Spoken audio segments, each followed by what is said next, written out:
दादा निवडणुकीच्या दिवशी जिल्हाधिकाऱ्यांनी तुमची सातवी चकमक उडवली होती. भाजपने त्याकडे कुठेतरी पैसे वाटल्याचा आरोप तुम्ही केलेला होता. नंतर तुमच्या थेट पोलिसांनी गुन्हे दाखल केले. त्यानंतरची काय भूमिका आहे तुमची?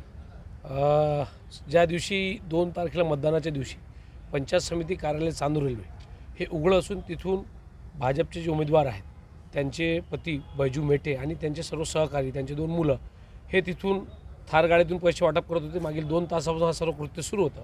आम्ही तिथं पोहोचलो.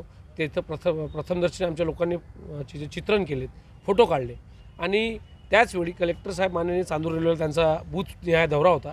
तिथं आम्ही त्यांना मेसेज दिला की आम्हाला भेटायचं आहे. भेटासाठी गेलो आणि त्याला चकमक म्हणता येणार नाही, कारण का एक तरुण यूथ राजकारणी म्हणून मी माझी भूमिका तिथं मांडली.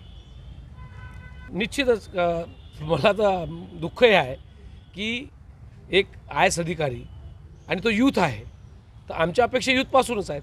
कारण या अशा ज्या घटना होतात, माझं 9 वर्षाआधी जेव्हा मी निवडणूक लढलो होतो तेव्हा 120 असताना माझा पराभव झाला नगराध्यक्षासाठी आणि आता महिला रोस्टर आलं. म्हणजे एखाद्या तरुणाने या सिस्टीमच्या लढायचं ठरवलं तर किती वर्ष संघर्ष करायचा.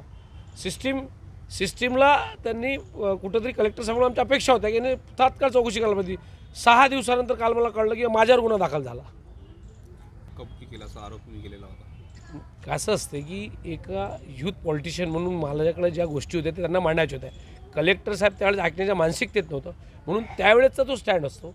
आणि आपण कोणाकडे घरानं म्हणायचं, कारण आचारसंहिता लागलेली आहे. आचारसंहितेत कोण आहे, जिल्ह्याचे बॉस कलेक्टर असतात आणि कलेक्टरने ते ऐकून घेऊन त्याच्यावर तुरंत कारवाई केली याची आमची अपेक्षा होती.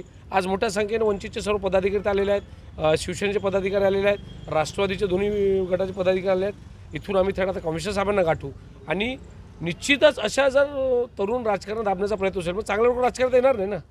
विभागीय आयुक्त मागणी हीच आहे की स्वयंस्पष्ट तक्रार आम्ही दिलेली आहे, एकदम स्पष्ट तक्रार, फोटोसहित फुटेजसहित. त्याच्यावर व्हिडिओवर कारवाई झाली पाहिजे होती, त्यांची चौकशी लागली पाहिजे होती. ज्या ज्या लोकांनी पैसे वाटले त्यांचे फुटेज आम्ही दिले आहे.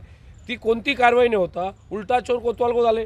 मीच कंप्लेंट केली, मीच एवढा मोठा मुद्दा, प्रशासकीय मुद्दा तुमच्यासमोर आणून देतो आहे की एवढी चांगली लोकशाहीचा उत्सव सुरू आहे, त्याला गालबोट लावण्याचं काम आपल्या अमरावती जिल्ह्यात होत आहे. आणि त्याच दिवशी त्याच बूथवर कलेक्टरसुद्धा आहेत. तर त्यांनी तर उलट याला इंटेन्सिव्ह घेऊन तात्काळच्या कारवाई करून मेसेज द्यायला पाहिजे महाराष्ट्रात की अशा पद्धतीचं करप्ट जे लोकशाहीच्या उत्सवाला काळीमा फासचं काम सुरू आहे ते मी थांबवणार.